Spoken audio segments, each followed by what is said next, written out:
दोस्तों, ये कहानी है अंकित चौधरी की, जो एक होनहार छात्र होने के साथ साथ लोगों को दिल जीतने वाला लड़का था, जिसके सर पर ना तो माँ बाप और ना किसी रिश्तेदार का हाथ था। लेकिन कैसे एक दोस्त अपने लालच के चलते अंकित को मौत के घाट उतार देता है और कैसे दूसरे दोस्त को इंसाफ दिलाते हैं। नमस्कार दोस्तों, स्वागत है आपका सच्ची घटनाओं पर आधारित इस चैनल पर। भारत में ऐसे कई लोग हैं जिसके सर पर किसी का हाथ नहीं होता, बिल्कुल अकेले होते हैं, लेकिन वो फिर भी अपने दम पर आगे बढ़ना चाहते हैं। और कई लोग बढ़ते भी हैं।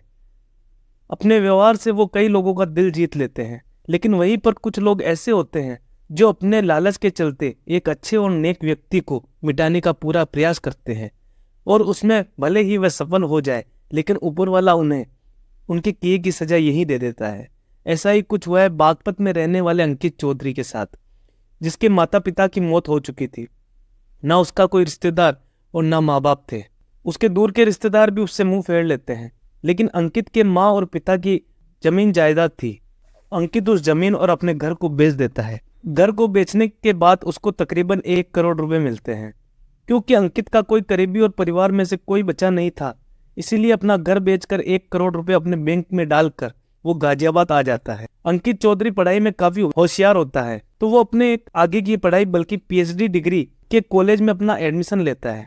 उस कॉलेज से उसको 6 दोस्त भी मिलते हैं। अब अंकित का बागपत में कोई नहीं था, इसीलिए वह जहां पढ़ाई कर रहा होता है उसी गाजियाबाद में एक किराए का घर ले लेता है। जो किराए का घर उसने लिया था वो अंकित का दोस्त का नाम था उमेश। अब अंकित और उमेश एक साथ रहने लगते हैं। उमेश को ये बात मालूम थी अंकित ने बागपत की जमीन बेच दी है और उसके बैंक में 1 करोड़ रुपए हैं। एक दिन उमेश अंकित को कहता है कि मुझे बिजनेस चालू करना है, उसके लिए मुझे 40 लाख रुपए की जरूरत है। अंकित के मन में भी कोई पाप नहीं था और दोस्त होने के नाते वो उसे 40 लाख रुपए उधार भी दे देता है। अक्टूबर तक सब सही चल रहा होता है, लेकिन 7 अक्टूबर 2022 को अंकित अचानक गायब हो जाता है। पता चलता है कि अंकित कई दिनों से कॉलेज भी नहीं आया था, न कोई फोन। अब अक्टूबर से दिसंबर आ जाता है, लेकिन अंकित का कोई अता पता नहीं था।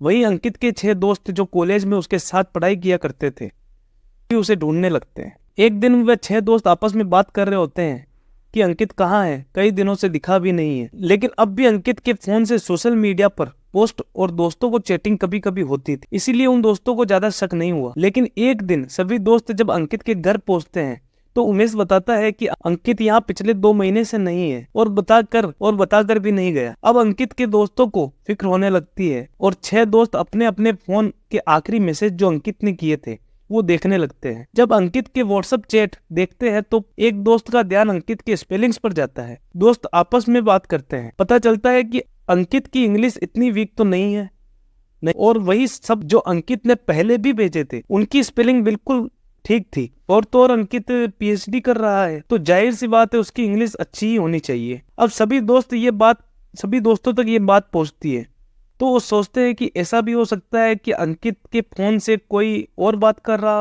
हो सकता है अंकित के साथ कुछ गलत हुआ हो। अब 6 के 6 दोस्त का माथा ठनकता है और ये सभी रवाना होते हैं बागपत के लिए। वहां पूछताछ करते हैं तो पता चलता है कि अंकित तो जब से मकान बेचकर गया है तब से यहाँ नहीं आया है, और आसपास के पड़ोसी से पता चलता है कि उसके पास जमीन बेचने के बाद 1 करोड़ रुपए आए थे। जब ये बात अंकित के दोस्तों को पता चलती है तो वो और ज्यादा सहम जाते हैं और सोचने लगते हैं कि अंकित के पास 1 करोड़ रुपए हैं, कहीं उसके साथ कुछ गलत तो नहीं हो गया। अब 6 दोस्त वापस गाजियाबाद आते हैं और पुलिस स्टेशन पे कंप्लेंट लिखाते हैं। पुलिस वाले उन दोस्तों से पूछते हैं कि आप लोग अंकित के क्या लगते हैं, तो वह बताते हैं कि हम सब अंकित के दोस्त और जिगरी दोस्त हैं। तो पुलिस वाले उन्हें बोलते हैं कि कई बार चला गया होगा अंकित। तो दोस्त बताते हैं कि सर, अंकित के मैसेज आ रहे हैं लेकिन सभी मैसेज गलत आते हैं, उसकी स्पेलिंग्स में कई मिस्टेक है, जबकि अंकित एक पीएचडी की पढ़ाई करने वाला होनहार छात्र है और ऐसा पहले कभी नहीं हुआ कि उसकी स्पेलिंग गड़बड़ हुई हो। पुलिस वाले बोलते हैं कि हो सकता है वो टाइपिंग जल्दबाजी में की हो। तभी दोस्त बताते हैं कि ऐसा नहीं है, अभी हाल ही में अंकित ने 1 करोड़ रुपए का मकान बेचा है, उसके आगे पीछे कोई और नहीं है जहां वो जा सके।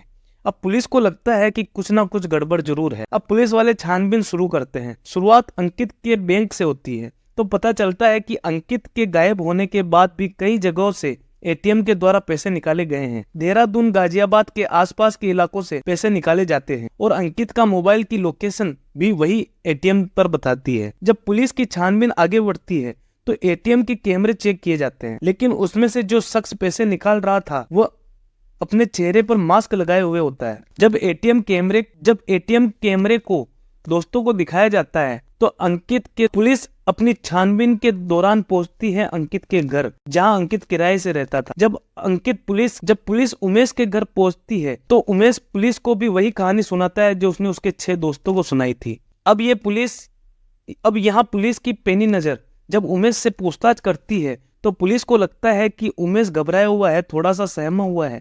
पुलिस अंदर जाती है जहां अंकित रहता था, वहां कुछ मिलता नहीं है तो पता चलता है कि वहां खून के कुछ धब्बे हैं जो खुली आंखों से नहीं दिख रहे हैं। अब पुलिस उमेश को उठा लेती है। जब उमेश से सख्ती से पूछताछ होती है तो उमेश टूट जाता है और पूरी कहानी सुनाता है। पूरी कहानी यह है कि उमेश ने अंकित से बिजनेस के लिए 40 लाख रुपए उधार ले लिए थे और 40 लाख वापस लौटाने भी पड़ेंगे, और ये उमेश चाहता नहीं था। इसलिए उमेश ने सोचना शुरू किया कि ये 40 लाख लौटाने भी ना पड़े और अंकित के पास जो 60 लाख है वो भी मेरे हो जाए। ऐसा क्या किया जाए? तब उमेश के दिमाग में प्लानिंग चलने लगती है कि अंकित को रास्ते से हटाना होगा। 7 अक्टूबर 2022 को जब अंकित घर पहुंचता है तो उमेश उसके पास जाता है, उससे बात करता है। बातचीत करते हुए वह उसे जूस पीने को देता है।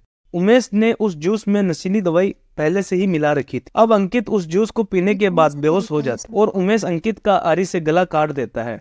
उसके बाद अंकित की बॉडी के 3 टुकड़े करता है और पॉलीथीन में भर देता है। अब उमेश शातिर था, इसीलिए वो पॉलीथीन को अलग अलग जगहों पर फेंकता है ताकि पुलिस उस तक पहुंच ना पाए। पहली पॉलीथीन को गंद नहर और दूसरी पॉलीथीन को वो उसी के पास मौजूद एक नहर में डाल देता है। तीसरा टुकड़ा पेरीफेरल एक्सप्रेस पर फेंकता है, लेकिन उमेश को मालूम नहीं था कि अंकित के 6 दोस्त उसकी खबर लेने जरूर आएंगे। क्योंकि अंकित का अपना कोई नहीं था, इसीलिए अंकित अपने दोस्तों की मम्मी पापा को अपना मम्मी पापा मानता था और उनकी सेवा किया करता था।